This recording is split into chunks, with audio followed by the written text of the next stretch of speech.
Hey everybody and welcome to Thursday Thermal Takes, where we dissolve the hottest of takes and the most Thursday of drinks. Today we're going to be comparing Pokemon Legends of Arceus with Pokemon Brilliant Diamond and Shining Pearl, and kind of just with the general Pokemon experience overall. And before we get into the video, do not fear, do not worry. There are no major spoilers. The only spoilers are basically going to be information about the Pokedex and a few of the new Pokemon. So, nothing you wouldn't have seen from trailers and angry Reddit comments. But anyway, the background for this game is Legend of Arceus and Brilliant Diamond Shining Pearl. They are games that take place in Generation 4's Sinnoh region, which Legends of Arceus kind of goes back to an old-timey traditional Japanese version of Sinnoh called Hisui. And Legends of Arceus came out roughly 10 weeks after Brilliant Diamond and Shining Pearl. So this really the situation begs a compare contrast kind of scenario here. Um, these were incredibly highly anticipated games. A Legend of Arceus, especially after Brilliant Diamond and Shining Pearl dropped, because that one really kind of let fans down in a few ways we'll get into. But yeah, Legends of Arceus, Brilliant Diamond and Shining Pearl came out 15 years after the original games they were based on.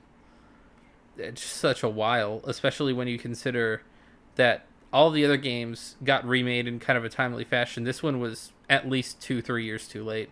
But there was a lot of expectation versus reality for both of these games. The elephant in the room really for modern Pokemon games is kind of the issue they've been having with Pokedex size and what Pokemon they have in the game. Realistically, Sword and Shield started this trend of making people incredibly mad about not having every single Pokemon in existence up to that point within the game. In terms of the main series Pokemon games, it's really kind of a modern issue.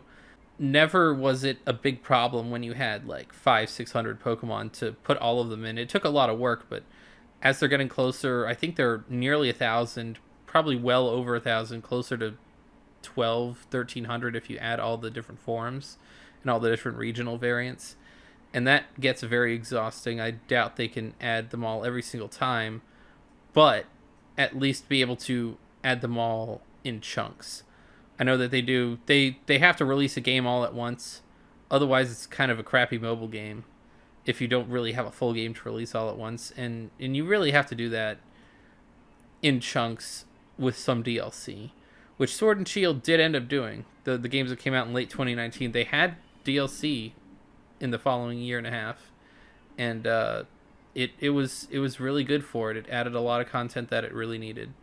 But yeah, Brilliant Diamond and Shining Pearl, they have a completely identical Pokedex to the original, well, compared to the original versions. 151 in the regional, which is prior to beating the game and everything. 493 once you beat the game and get the national dex. So that national dex is literally the same as it was. There were 493 Pokemon by the end of Gen 4, ending with Arceus. And you had 151 Pokemon in the regional dex in Diamond and Pearl, which should have been a little bit different at least, because you had Platinum in 2009, 2009 in the West, 2008 in Japan. A couple years after Diamond and Pearl released, Platinum really stepped up the game in that game. It was largely the same game, except it featured Giratina instead of Dialga and Palkia as the main Pokemon of the game. And of course, you had an extra 60 Pokemon in that game. You had, 59. You had 210 in the Pokedex. And that included all of the Pokemon that were new, like the ones made in Gen 4 that weren't in the regional decks in Diamond and Pearl. So that really helped out that game a lot. Platinum was just a better overall experience, had more content, had a bunch more stuff. And as you see with Brilliant Diamond and Shining Pearl, if you ever play it, not tremendously different. It has the chibi animation art style. It has modern graphics. It has the 3D models and everything that you'd expect. It has the fairy typing that you'd expect. Basically, because they have to do it now at this point. It's just the updated Pokemon. But other than that, very, very few differences in those games. You have the Game Corner got taken out, which I really think was kind of a shame, even though the Game Corner really isn't a big part of the overall experience for Diamond and Pearl. I believe you had the Battle Frontier kind of stripped to a lesser extent. I have not actually played the post game yet for Brilliant Diamond and Shining Pearl. This is really an initial reaction since I haven't had a lot of time to let this sit in my brain. Yeah, not tremendously impressive given they had 15 years to come up with how they were going to do changes, which they've done very well in the past. They had Pokemon Emeralds, Pokemon Emerald is the combo version, the updated version where Omega Ruby and Alpha Sapphire, those were incredibly good. Those were possibly some of the best games in the entire Pokemon franchise, and those were just remakes of Generation 3, which weren't on a lot of people's radars in the way that this was. This had a lot of anticipation in the lead up to it coming out. Basically, highly anticipated for the last 5 years, and really, in some ways, underperformed. Legend of Arceus, though, really has a bigger issue in that it only has 242 Pokemon in the entire thing. The regional dex is the only set of Pokemon you get unless they have DLC later. Just like unless they have DLC later for Diamond and Pearl, they're basically kind of declawed in a way. The Legends of Arceus dex, though, offers all of the Platinum regional Pokemon, plus some of the ones to showcase their new regional forms and new Pokemon evolutions. Very, very much a good experience in terms of the Pokedex, but the new Pokemon, as we're going to get into here, are not all that great. So a little bit underwhelming in that sense too.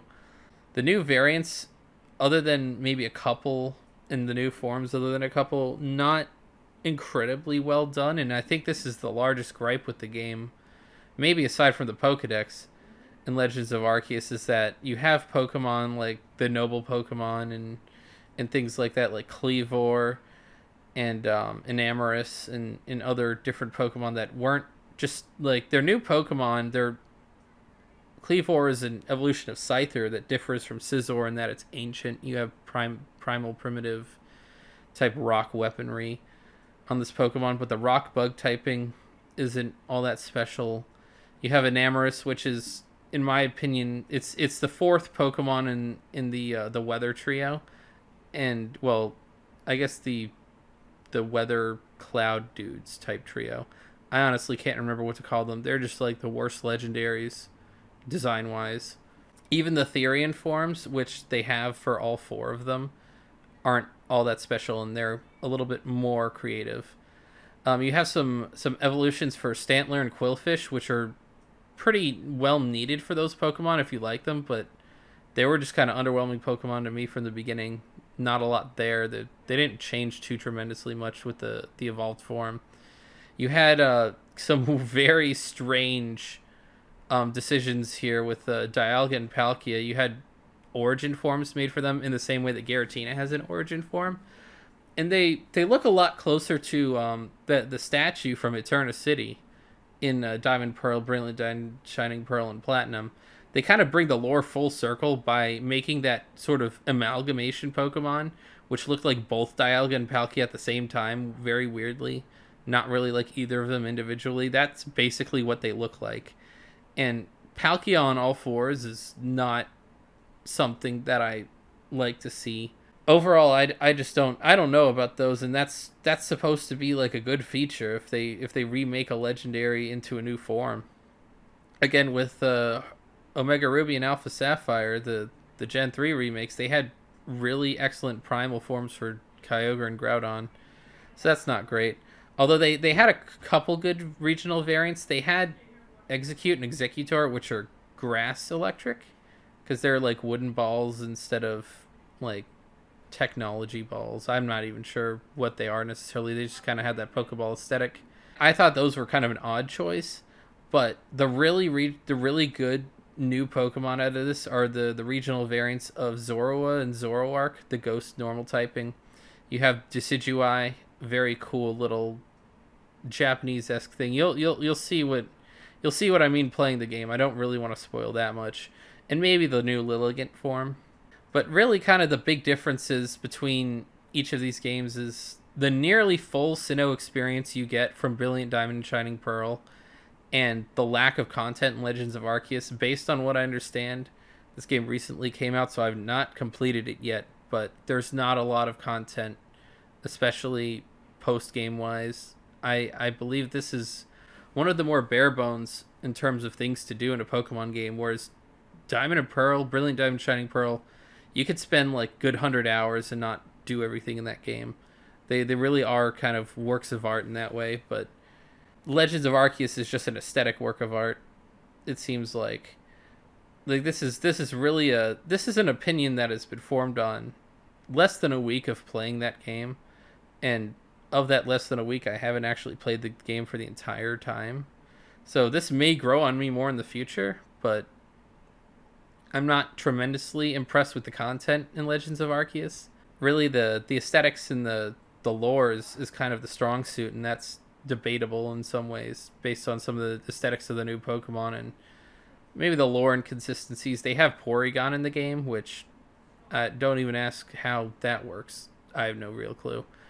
You have the new experience in Legend of Arceus, which is really nice compared to Brilliant Diamond and Shining Pearl, essentially just being a rehash of Sinnoh. They didn't change a ton in terms of really anything, including mechanics from the original games they're based on. Although the Legends of Arceus mechanics are very odd too. They have a few new mechanics, especially when it comes to battling and the lack of gyms and stuff like that. But they don't really add a lot to it. There's just a lot of missing stuff. They don't have gyms. They don't have hold items.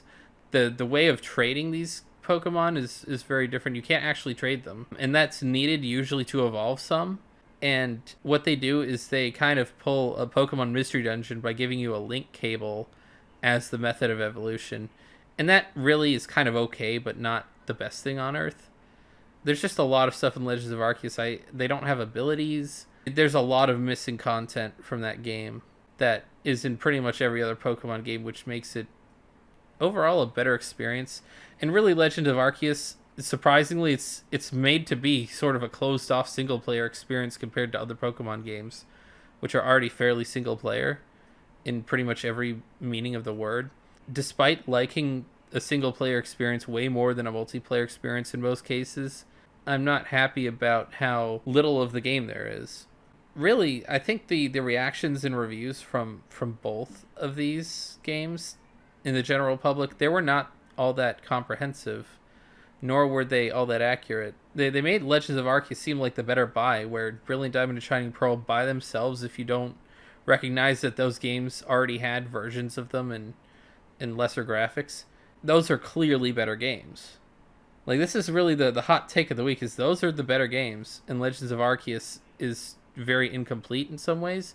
But it really was kind of a bold attempt at a new Pokemon game. It's really the best we should have been able to expect, given some of the iffy design and content choices that Game Freak has been making recently.